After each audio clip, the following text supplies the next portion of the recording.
ॐ भूर्भुवः स्वः तत्सवितुर्वरेण्यं भर्गो देवस्य धीमहि धियो नो प्रचोदयात् ॐ शान्ति शान्ति शान्तिः.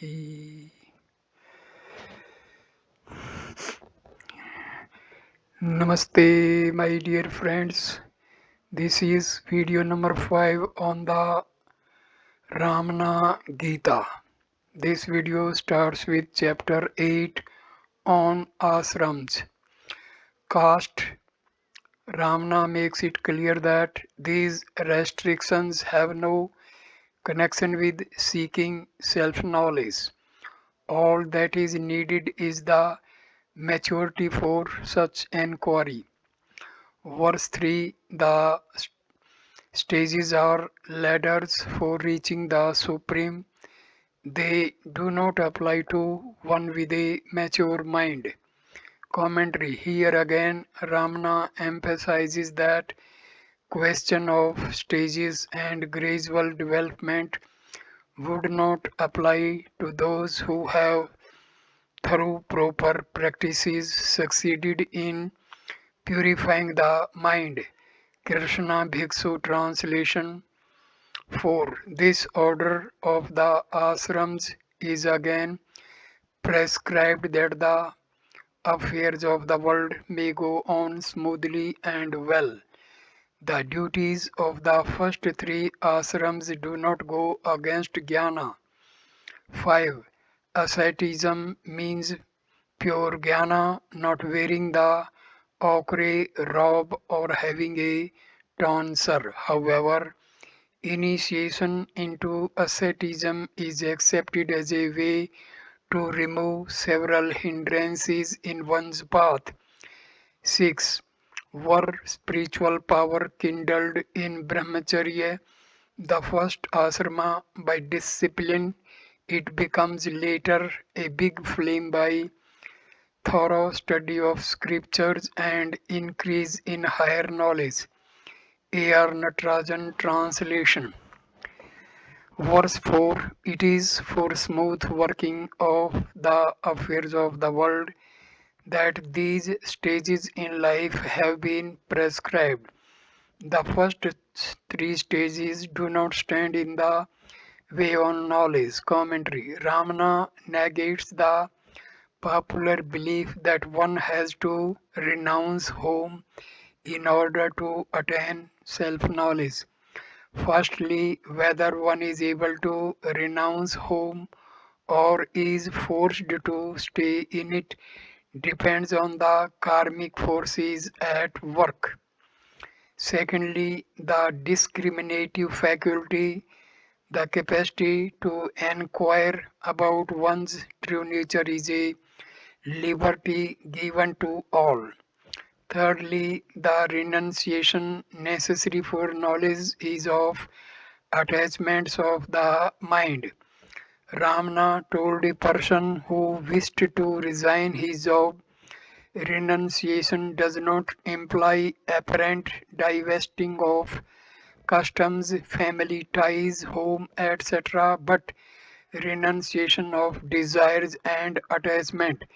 There is no need to resign your job but to resign yourself to Him, the bearer of the burden of all. Comes from his table by Swami Ramananda Savarnagiri, page 43. Verse 5. Sannyasa, true renunciation, is pure knowledge. It is not the ochre robe or a seven head. However, this stage is intended to ward off obstacles to knowledge. Another translation of verse number 5. Popular opinion or doctrine, Mataha states that this stage of life is for warding off various hindrances. However, in truth, sannyasa is unsullied knowledge, not an ochre robe or seven head. Commentary. Ordinary Ordinarily, After going through the first three stages, bachelor, householder, forest dweller, one is expected to renounce everything. The symbol of such renunciation is the wearing of ochre cloth and the shaving of the head. But these are only outward marks. What matters is the renunciation of ego. The one who does so is a pure flame of knowledge, a true sannyasi. This is not to say that the fourth stage is purposeless. Its value consists in creating outer circumstances conducive to pursuit of self-knowledge. Note that the next three verses deal with the reverse position, the specific question whether the householder can attain knowledge. Verse 6: one whose energies are well developed even as a bachelor by diligent study of scriptures and by practices suited to attainment of knowledge shines more in later life. Krishna Bhiksu translation 7. A pure brahmachari becomes a pure householder. That asrama exists that all the world may be served and benefited. 8. Even for the embodied householder, if he be completely non-attached, the supreme light shines forth for him or her without doubt. 9. The learned prescribe the third asrama, that of the anchorite for tapas, keen spiritual endeavor. One should become an anchorite whether with a wife or without one. 10. When the sins of a yogi of a ripe mind are burned away by tapas, asceticism, the fourth estate comes by itself in its own good time. 11. These numbers indicate verse number. This added this added instruction in the 7th and 8th chapters was given by Bhagwan the same year on the 12th of August 1917. A.R. Natarajan translation verse 6: one whose energies are well developed even as a bachelor by diligent study of scriptures and by practices suited to attainment of knowledge shines more in later life. Verse 7: purity as a bachelor leads to purity in life as a householder. The householder's role is to benefit all. Verse 8: even for householder, if he is completely detached, the supreme light shines forth. This is certain. Commentary. In common parlance, a married person is regarded as fit only for performance of worldly duties. It is believed that he cannot become self-aware. Ramana's reply Ramana's replies to two specific questions on this point are worth noting. A seeker queried, can a married man realize the self?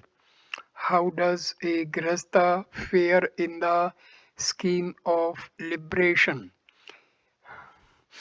Ramana replied, married or unmarried, a man can realize the self, but that is here and now. Why do you think you are a grihastha? Whether you continue in the household or renounce it and go to the forest, your mind haunts you. Your efforts can be made even now. whatever be the environment. True penance is finding out the nature of the mind and abiding at its source, the self. For this, no stage of life is a hindrance. Maharishi's Gospel, page 5 and 7, verse 9. The learned prescribe a life in the forest as a third stage for performance of austerities. At this stage, one may be with or without one's wife. Commentary. Under modern conditions, leading a life of seclusion, of withdrawal from activities, would correspond to this stage. The purpose is to orient oneself to an exclusive spiritual life. Verse 10. For the yogi whose tapas penance has burnt away his sins, the fourth stage, sannyasa, comes by itself in due time. Commentary. Renunciation of home is recommended in scriptures when one has graduated to it after having gone through three earlier stages. But this does not hold true for those who are ripe for incessant pursuit of enquiry. For them, the dross is burnt away by the dips into the heart during the practice of self enquiry. The true meaning of tapas is the state when the truth shines forth in all its fullness, when all mental activities have ceased. The natural state is free from sloth. One established firmly in it is incessantly performing the most difficult tapas spontaneously. Upadesa Sarm, verse 30, Ramana Gita, chapter 11, verse 18. Verse 11 is teaching in the 7th and 8th chapter was given by Bhagwan on the 12th August 1917. Krishna Bhiksu translation. 1. On the night of August 14, I, Ganpati Muni, put a question to the Maharshi regarding Granthi Bheda on cutting the knot, on which even the learned have doubts. 2. The high-minded Bhagwan Sri Ramana Rishi listened to my question, spent a time meditating in his divine mode and spoke. 3. The association of the self with the body is called the Granthi knot. By that association alone, one is conscious of his body and actions. A.R. Natarajan translation. Verse 1. On 14th August at night, I questioned the Maharshi on the cutting of the knot, regarding which even the learned have doubts, and of chapter 8. Chapter 9 on cutting the knot, Granthi Bheda. Commentary. Ganpati Muni himself seeks clarification on this crucial question. It is said that cutting this knot is essential for knowledge. Ramana's detailed explanation in the next 21 verses would underscore the importance of this topic.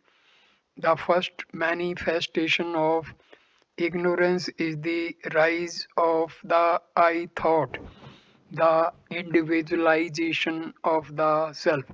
This is described as a knot which an aspirant for liberation has to cut. This idea is found in the Upanishad but nowhere explained technically as in Ramana Gita. Sri Ramana Gita, Dr. V.A. Sharma, The Mountain Path, January 68, page 57 61. Verse 2. The effulgent Bhagwan Ramana Maharshi listened to the question, meditated for a while, and spoke in his divine way. Verse 3. The knot is the link between the self and the body. Awareness of body arises because of this link. Commentary. Consciousness flows from the heart to Sahasrara and spreads from there to the entire body. By itself, the body is insentient, and it is because of this link connecting it to the source of consciousness, the heart, that is, that it becomes active. Heart have been explained in detail in this work itself. Ramana Gita, chapter 5, verse 6 7. Krishna Bhiksu translation. Fourth, the body is completely inert, the self is active and conscious. The mechanics of the flow of consciousness from the their association is inferred from the experience of objects through the intellect. Swaminathan and Vishwanatha and Kapali Shastriyar. A.R. Natarajan translation. Verse 4. The body is matter, the self is consciousness, the link between the two is inferred through the intellect. Commentary. The body is sometimes compared to a corpse by Ramana when the life force leaves the body. If it had an independent consciousness, it would protest against being carried stiff to the cremation ground. It does not, it cannot. In deep sleep, the body from which the mind is switched off is as good as dead and would be taken to be so, but for the divine plan that keeps up the minimum breathing. Though inert, it is seen to be conscious and activities continue through it. On the other hand, the self is the fullness of consciousness but remains unseen and unmoving. Though insentient, if bodily movements become possible, would it not be a legitimate inference that the body has a nexus with consciousness? The body becomes conscious only by reason of this association.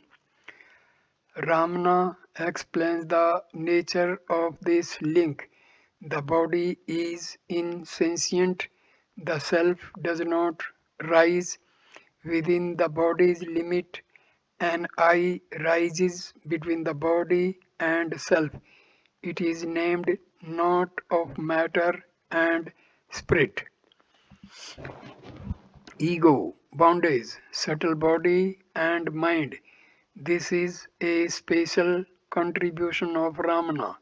The ego individuality is the link, the knot which has to be cut since the nexus, the I, partakes of the characteristics of both consciousness of the heart from which it has risen and of matter, the body with which it is associated. It becomes a bridge back to consciousness. For cutting the knot, the path of self-enquiry would be the direct way. Sat Darshanam, verse 24. Krishna Bhiksu translation. 5. On, O child, when the rays of consciousness are reflected in the body acts.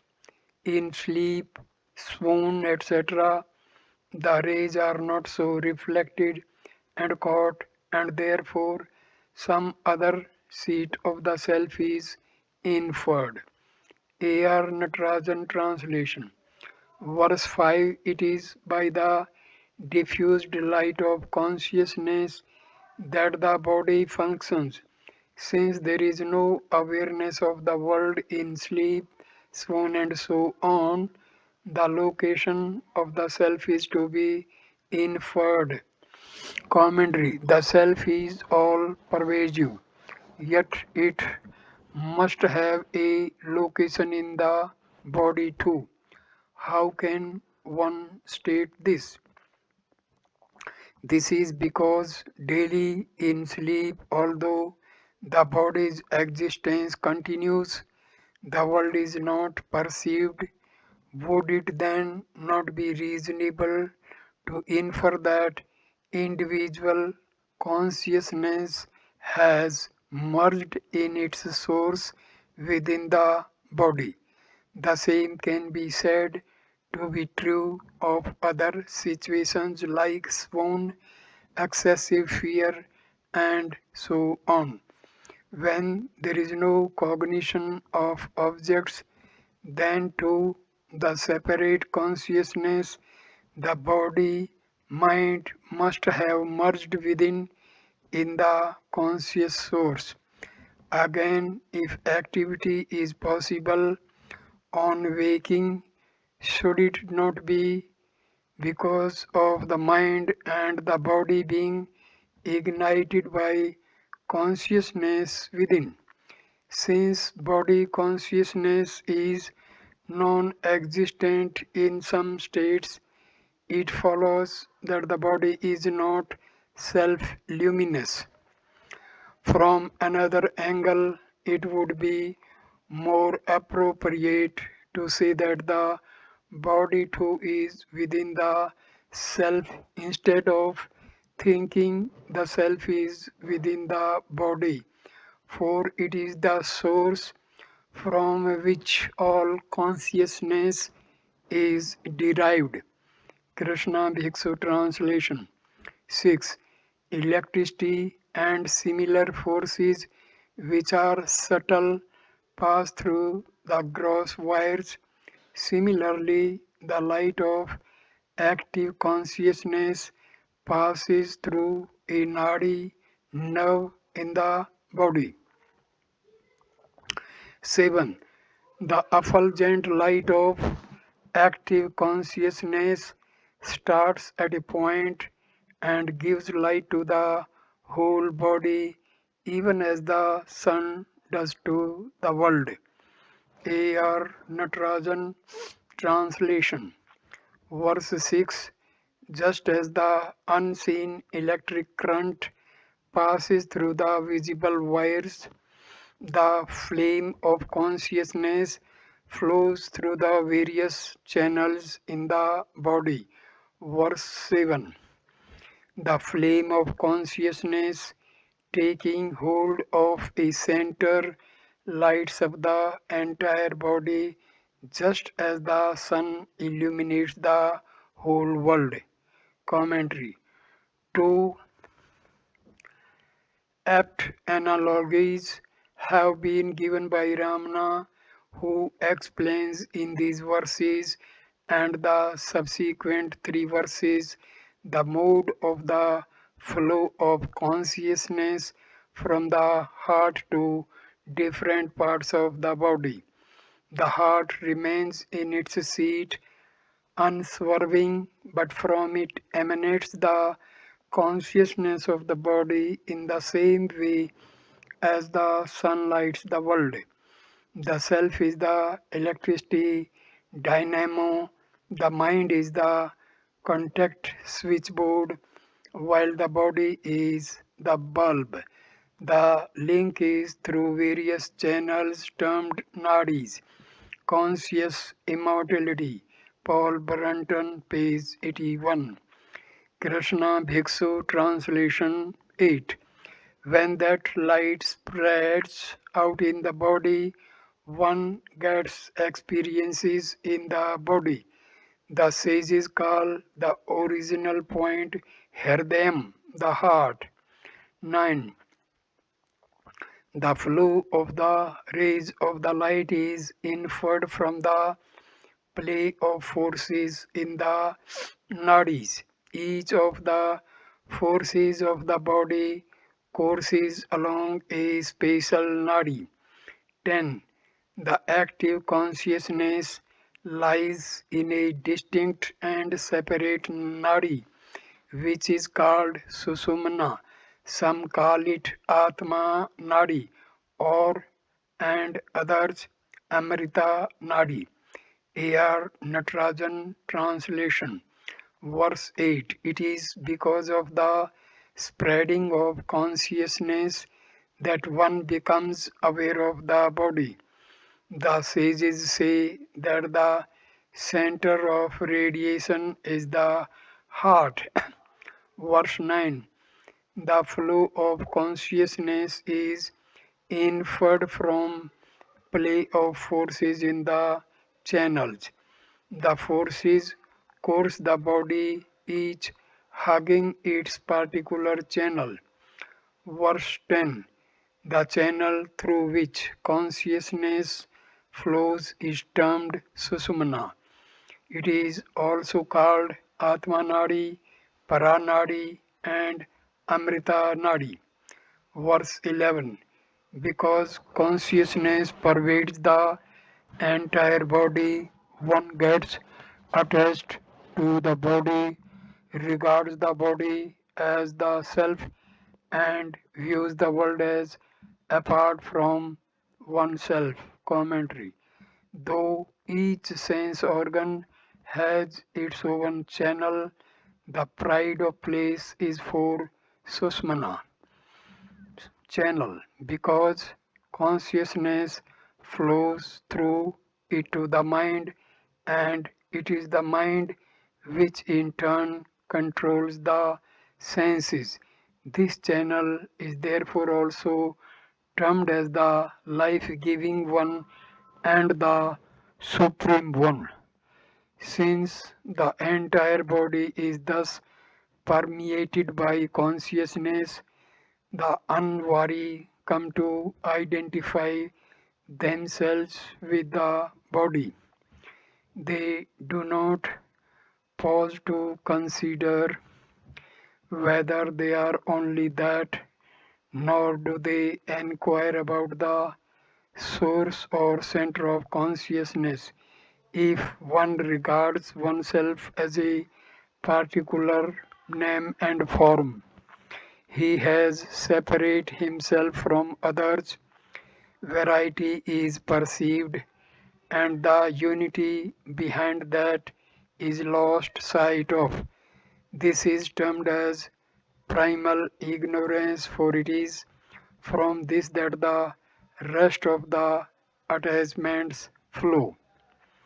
Krishna Bhiksu, translation 11. The individual permeates the entire body with that light, then becomes egocentric and thinks that he or she is the body and that the world is different from himself or herself. 12. When the discerning one renounces egotism and the I am the body idea and carries on one pointed inquiry into the self,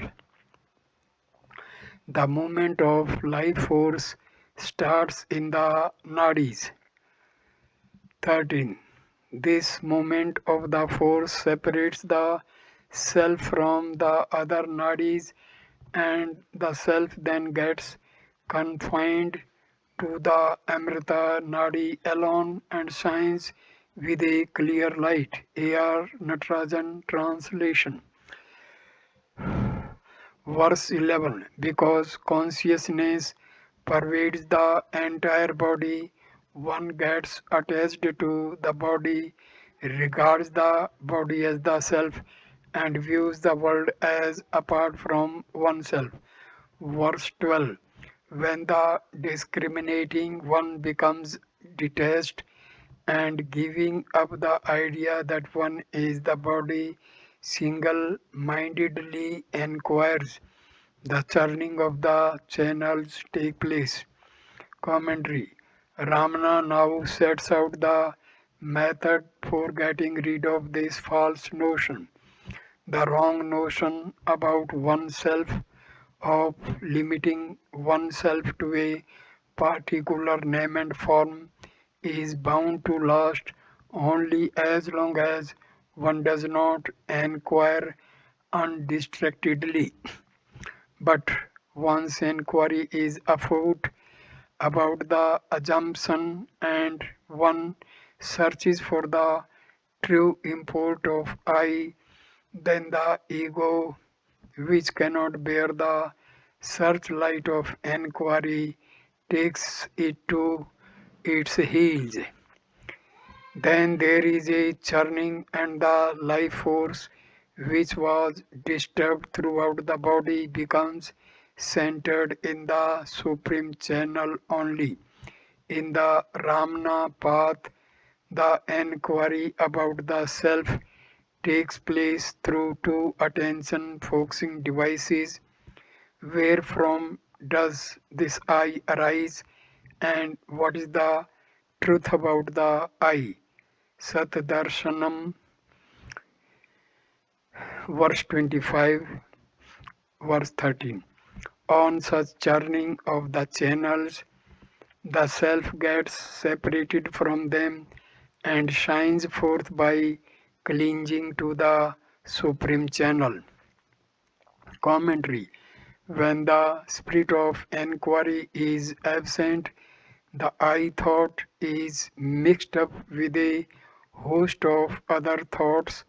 On a properly directed self enquiry, the link with other varied thoughts is cut, dissipation ends, and the mind is gathered together at its root.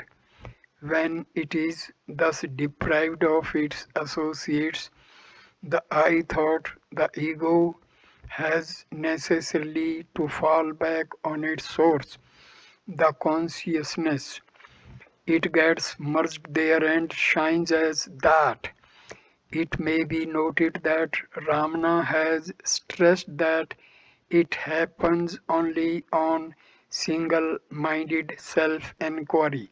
Sri Kapali Sastri in his commentary refers to the churning of the sea of milk in the Puranas, which produced the drink of immortality Amrita. He says that in like manner self-enquiry disassociates the I thought from other thoughts and establishes the link with the eternal ever liberated self. As a consequence of the single-minded inquiry, the individual functioning hitherto through different nadis stays in the channel linking the Sahasrara with the heart. Krishna Bhiksu translation 14. When the very bright light of that active consciousness shines in the Amrita Nadi alone, nothing else shines forth except the self. 15. In that light, if anything else is seen, even then it does not appear as different from the self. The enlightened one knows the self as vividly as the ignorant one perceives his body. 16. When Atma alone shines within and without and everywhere as body etc., sign to the ignorant, one is said to have severed the knot Granthi Bheda occurs. A.R. Natarajan translation verse 14.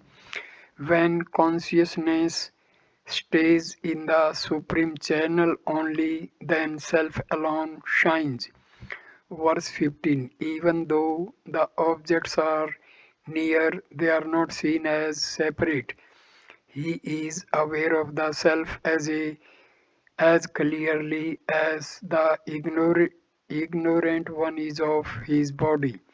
Verse 16. The one to whom the self alone shines within, without, and everywhere as name and form would for the ignorant has cut the knot. These three verses deal with the state of one who has, through self inquiry, succeeded in reaching the self. For this, the mind has to be silent. Only the one whose latent tendencies have been burnt in the fire of knowledge through practice of repeated dips into the heart by vigilant inward search,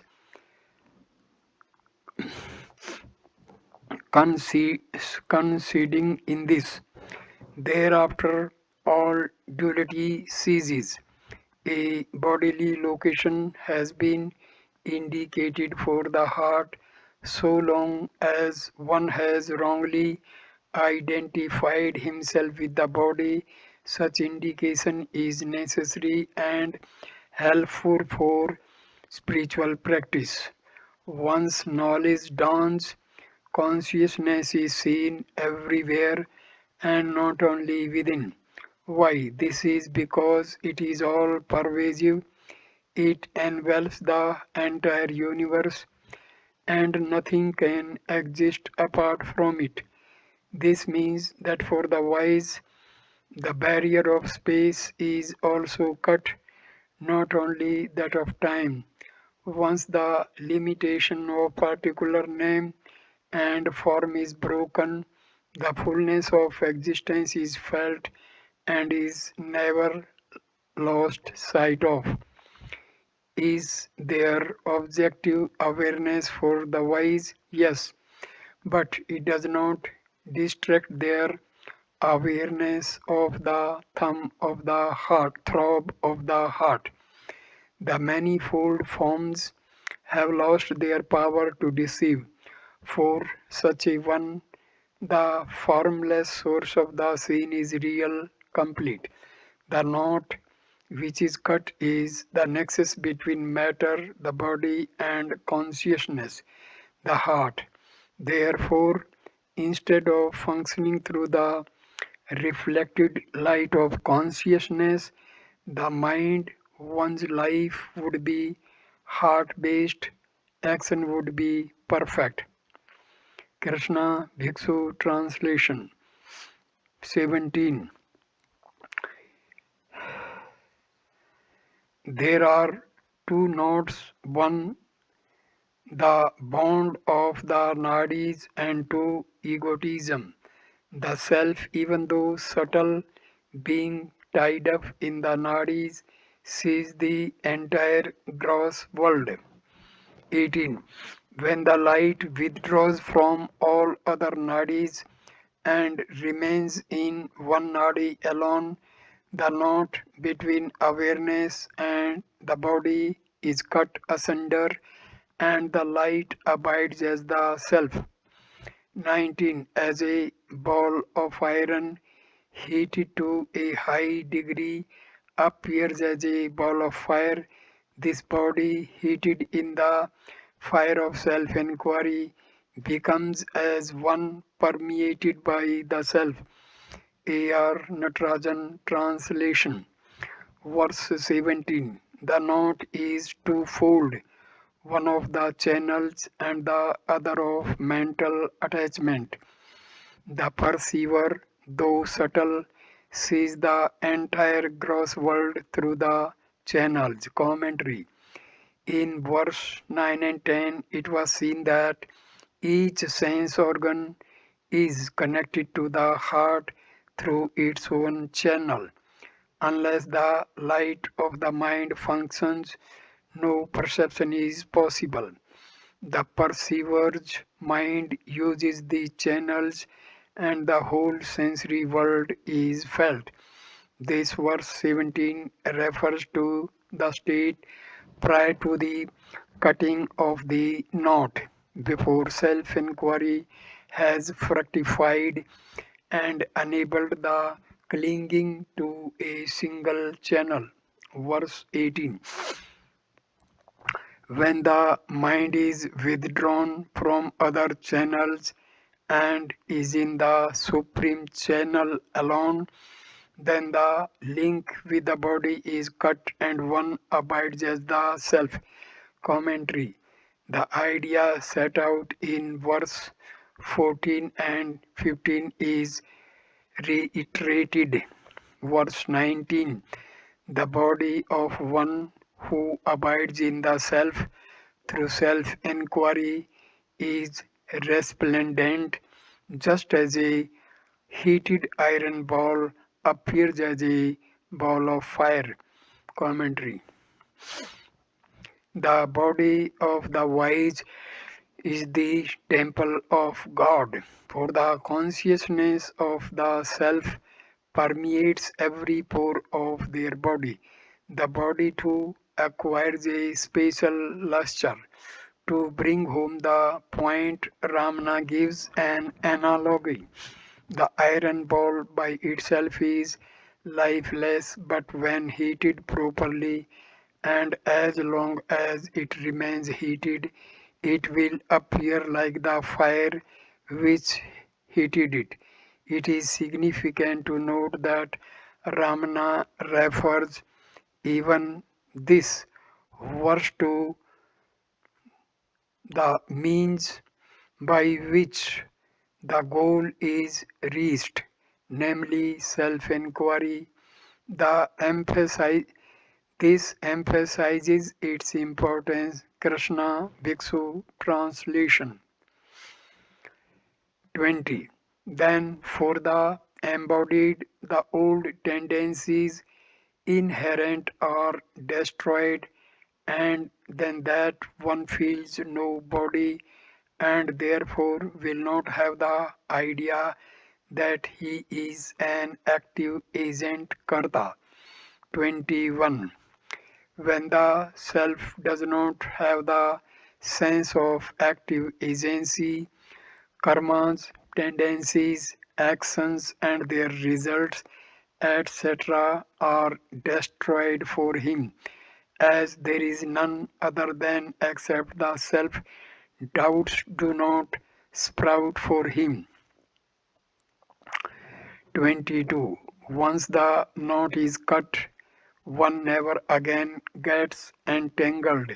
In that state lies the highest power and the highest peace. End of chapter. A.R. Natarajan translation. Verse 20. The latent tendencies of the past pertaining to the body mind complex are destroyed. There is no sense of doership because there is no body consciousness. Verse 21. It is said that the karma of such a one is destroyed due to the absence of the sense of doership. No doubts arise since the self only exists for him. Commentary. It is said that the cutting of the knot ends all doubts and destroys all karma. The why of it will be evident from these two verses. Ramana continues to state that what happens when through intelligent, unvaried search one abides as the self.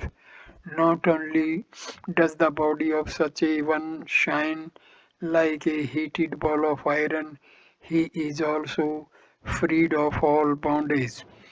The momentum of karma stops, for though one may be involved in activity, such activity does not bind in the absence of the idea that it is his action.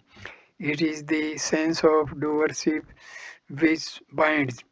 If one thinks that one is the doer, one must reap the fruits. But this idea ends for him who inquires who is the doer and enters the heart. Then all karma ends. Sat Darshanam, verse 38. Here it may be mentioned that karma is threefold.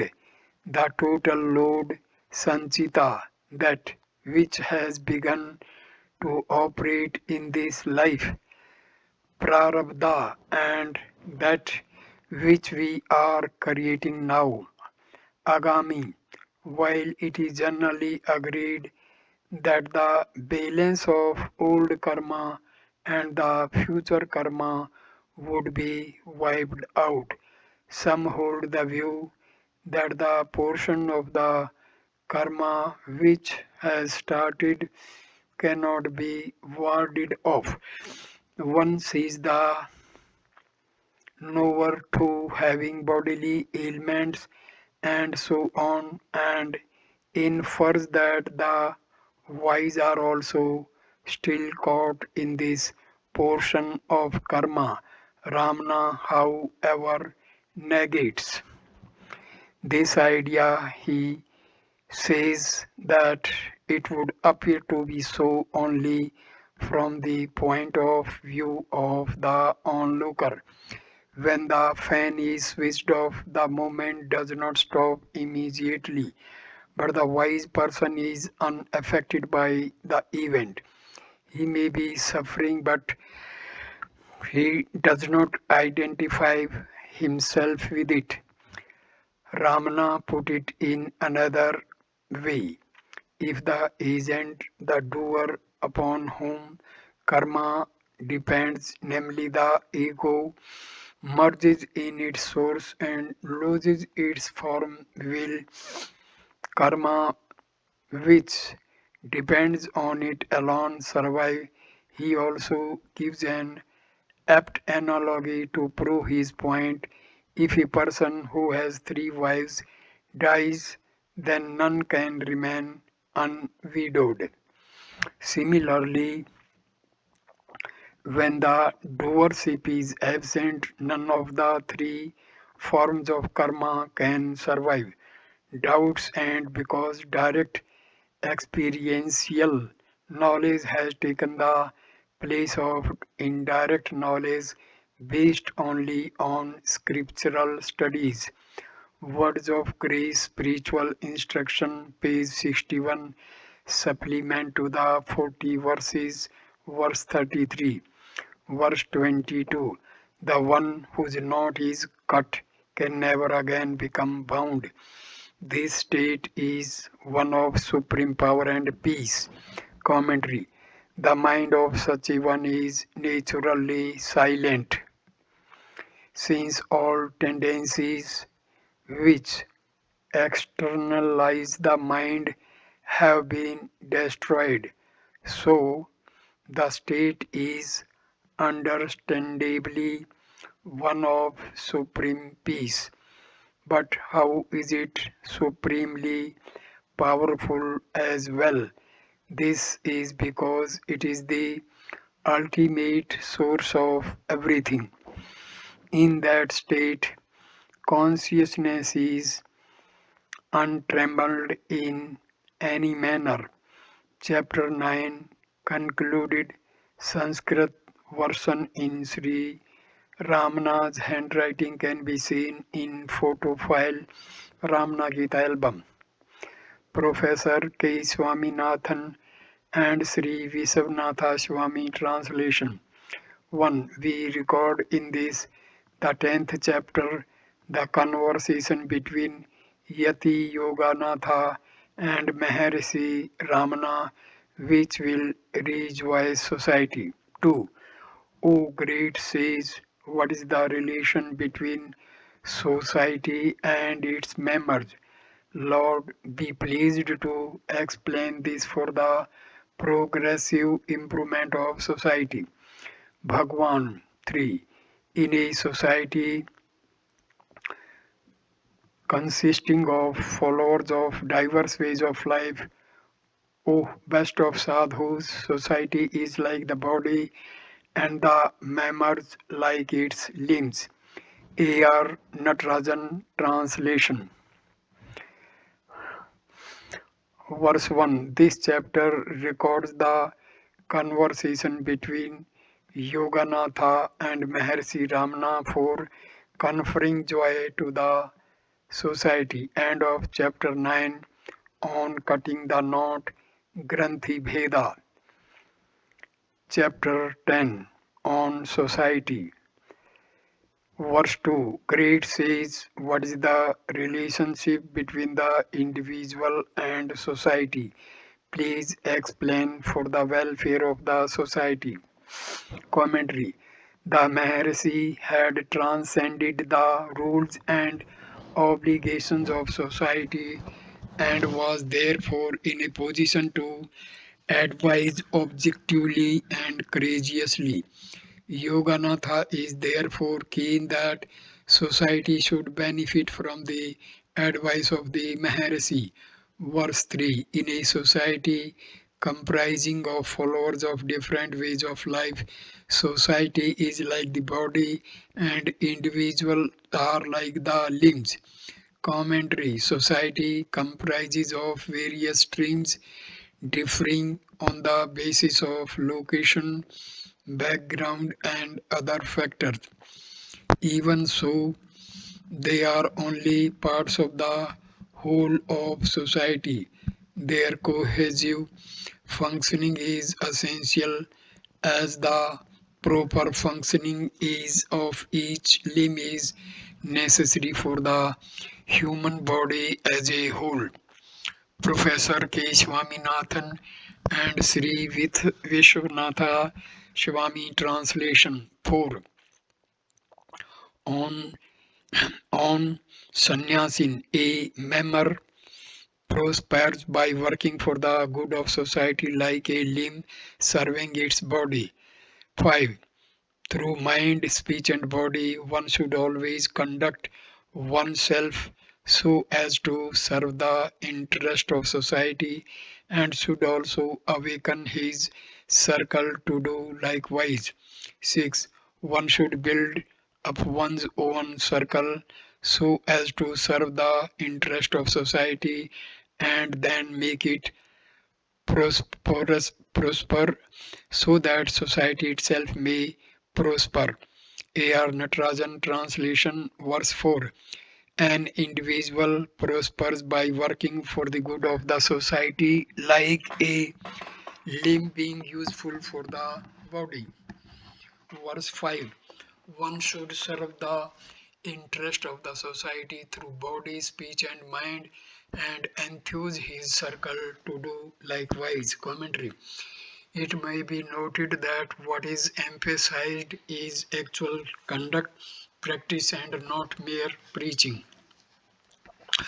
Verse 6. One should build up one's own inner circle and make it proper so that it may serve the interest of society and make it prosper also. Commentary. Working for the welfare of one's own group is not for selfish ends but for prosperity of the entire society, which is seen to be integral. Professor K. Swaminathan and Sri Vishwanatha Swami translation. 7. Among the wise some extol peace and others power. Which of these, O Lord, is the better means for promoting the well-being of society? 8. Peace is for purifying one's own mind, power for the progress of society. Society should be raised through peace and then power established. Comment. The Jnani mitigates the world situation through his presence. A.R. Natarajan translation. V.S. Yoganatha asked some praise peace, some others extol power, which is needed for the welfare of the society. Verse 8 Bhagwan replied, for purifying one's own mind, peace is required, power for society's progress.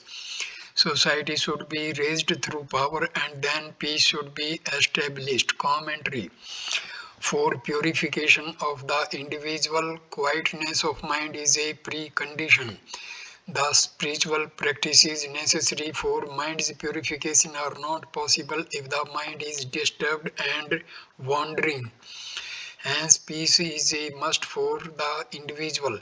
Society cannot function unless law and order prevails.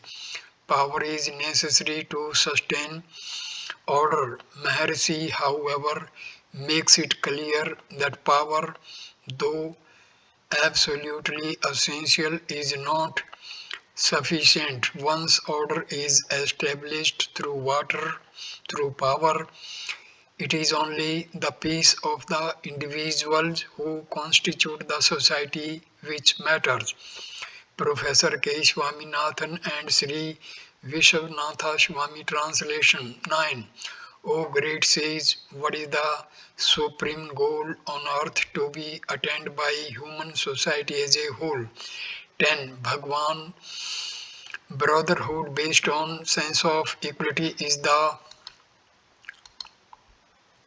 supreme goal to be attained by human society as a whole. 11. Through brotherhood, supreme peace will prevail among mankind, and then this entire planet will flourish like a single household. 12. The conversation between Yoganath, the sannyasi, and the gracious Maharshi took place on the 15th of August 1917.